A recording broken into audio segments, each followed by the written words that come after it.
again, CA glue, you can use it for a variety of purposes in the shop. Obviously, one thing that you could use it for is gluing those brass tubes into your blank. I prefer epoxy for that purpose. You have a little bit more time to work with it.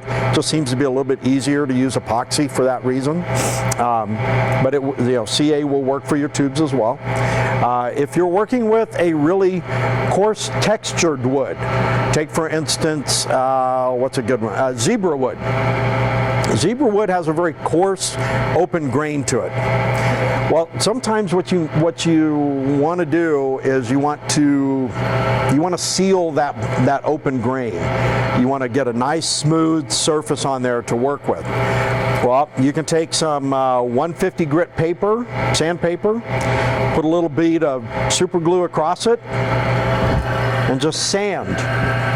Okay, just sand that blank with some super glue. And what happens is the glue mixes with the dust that's created by that sanding action. That's the spinning then, what would it be? Centripetal force, whichever one of those is the correct term, causes that slurry that's created to fill that rough open texture, that rough open grain, okay? And what that does is it levels out the whole surface. Sheen, the shininess that you see, is created by light reflecting back out from the surface. Okay? So if you have a rough surface underneath your finish, some of the light is captured down inside that texture and it doesn't bounce back out. Okay? So that limits the amount of sheen that you get. Okay? When you fill that grain, you've got a very flat, smooth surface underneath your finish. So when the light comes through the finish, it bounces right back out, which in essence makes your pen look shinier. Okay? It creates a higher sheen. Okay, so first coat is completely dry. Uh-oh. I'm just kidding. God, nobody even reacted to that. No, none of you would have cared if I had really glued my finger to that, would you? I'm sure there's some releaser in the store. You're right, there is. No, it is completely dry. And it actually went on to this particular piece pretty well. So, what we'll do, we're going to go back to the micro mesh. Okay, 400 grit micro mesh, or I'm sorry, 1500 grit micro mesh is coarse enough to polish the surface of this cyanoacrylate, or CA, but it's not quite coarse enough to cut all the way through it unless you make a concerted effort to do so. Okay, well, I'm not going to do that because I just want to, again, finish the finish.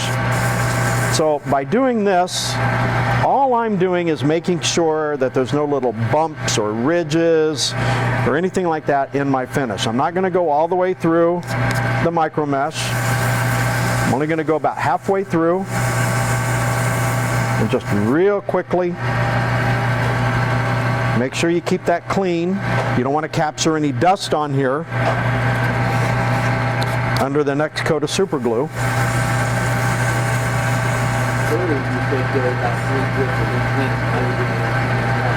Pardon me? Earlier you said go about 3 grips and then clean it. Now you're cleaning it in between. That's in the initial polishing of the wood itself. Since I'm actually polishing the first coat of the finish, I want to make sure there's absolutely no dust at all.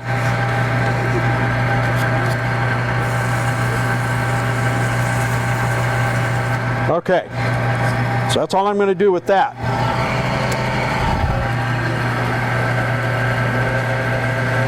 Again, clean it off really well. That's just a clean, dry rag. That's the other benefit of a paper towel. You rip off the part you just used, and now you have a nice, clean applicator. Same amount. Not very much.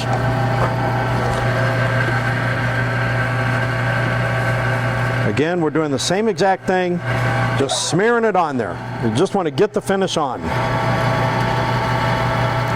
Always remember to put the cap back on your CA. Okay. Yes. Yep. You'll read and lots of descriptions of different ways of doing a CA finish. And some people like to start with several coats of really thin CA glue. They say that it soaks in real well and hardens the wood, and they'll put anywhere from 3 to 5 or 10 or 15 coats of thin CA glue on. And then they'll go to a medium CA glue and they'll put on anywhere from 10 to 20. I've even read of some guys putting on 25 and 30 coats of medium CA to create a finish. I've even seen some guys that say, well, then you got to go on and do 5 coats of thick CA to create your finish. Well, the problem with that, when you add that much glue to the blank, you increase the diameter of it. Okay? Well, in a perfect world, your bushings are going to be the exact same diameter as the hardware in your pin kit. Okay? Your ultimate goal is to get your blank flush with those bushings so that when you assemble your pin, everything matches up. Okay? Well, if you increase the diameter of your pin blank by several thousandths of an inch, which, trust me, you would do by adding 40 coats of glue to it, because it builds one coat on top of another, you're going to be proud of your hardware when you go to assemble that pin. The other problem with that much glue is that it can become brittle. And if that glue becomes brittle, if you drop that pin, you could crack that finish. Okay? So in my opinion, that much glue is not only a waste of time, it's a waste of glue as well. And I just don't think you need that much. If you're gonna use that much, you need to do what's called undercut the bushings. You need to turn your blank smaller than your bushings. Okay? Or you need to sand that glue back down to where it's flush with the bushings, which really kind of defeats the purpose of putting it all on in the first place. So the way I prefer to do it is just 3 coats of medium. I think that's all you need. I think you get a perfectly acceptable finish with 3 coats of medium. I think the finish is plenty deep enough. You can polish it up to a nice sheen, and you don't have to worry about being way proud of your bushings. Okay? So again, I think 3 coats is more than enough. This whole business of putting on, 5 coats of thin, 15 coats of medium, 5 coats of, yeah. I don't subscribe to that. Okay, so we're just doing the same thing again. We're going to real quickly and real lightly polish that CA up.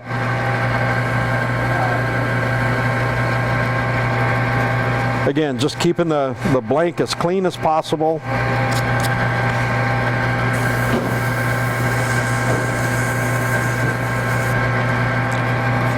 And one thing that you want to be aware of when you're using the micro mesh, see how all we have is a white residue? That says that we're polishing. That just says that we're polishing. Nick's being silly back here. That just says that we're polishing the glue. Okay. If you start to get the color of your blank, you've gone all the way through, and you need to go backwards and start again. I can't hear you, Nick. I'm sorry. Versus dry. Wet versus dry. Wet sanding versus dry sanding? Water and cyanoacrylate glues do not get along well.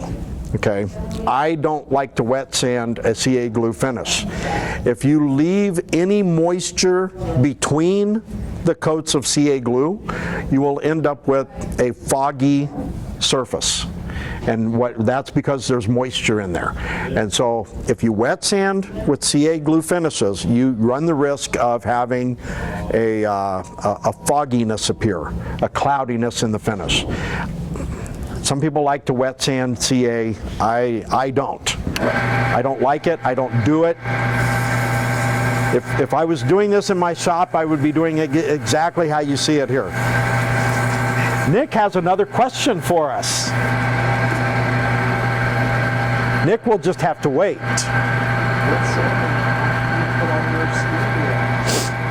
I don't like to wet sand at any stage with CA finish. Some people do.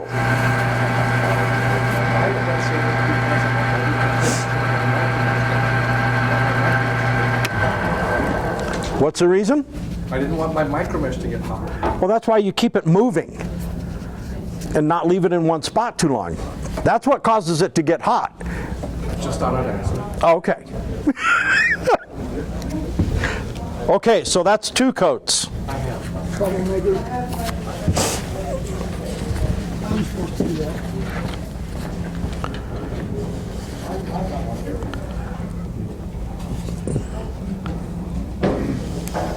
So what weight glue do you use? Pardon? What weight do you use? The glue is a medium.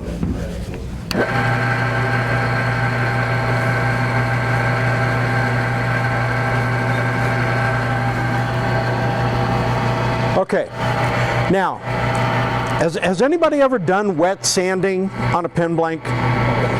Plastic. On plastics? Okay. Wet sanding, it is a viable technique, even with pen turning, okay? And with certain materials, it works really, really well. The whole purpose behind it, pardon me, or one of the purposes behind it is to not generate any kind of heat whatsoever, because the water acts as a coolant. It also acts as a lubricant. And what happens is, as you're wet sanding a blank, you build up a little slurry that continues to act as an abrasive. It stays cool, you know, that kind of thing. You need to wipe it off between grits. Okay, you want to keep that clean. You want to get rid of all that slurry from the previous grit. So give it a nice little wipe down. Go on to your next grit. You know, do your wet sanding and so forth. Again, with a CA glue finish on a piece of wood, I don't like to do that, because if I don't get it good and dry after that, then I have some potential for problems in my finish. On plastics, true stones, you know, all the different types of acrylic pen blanks, wet sand to your little heart's content, because you're not going to hurt it. Okay, CA glue though and water, not really compatible, so I try to avoid it. But again, this is my method of doing it. If you like to wet sand and you're comfortable with wet sanding and you want to wet sand your CA glue finish,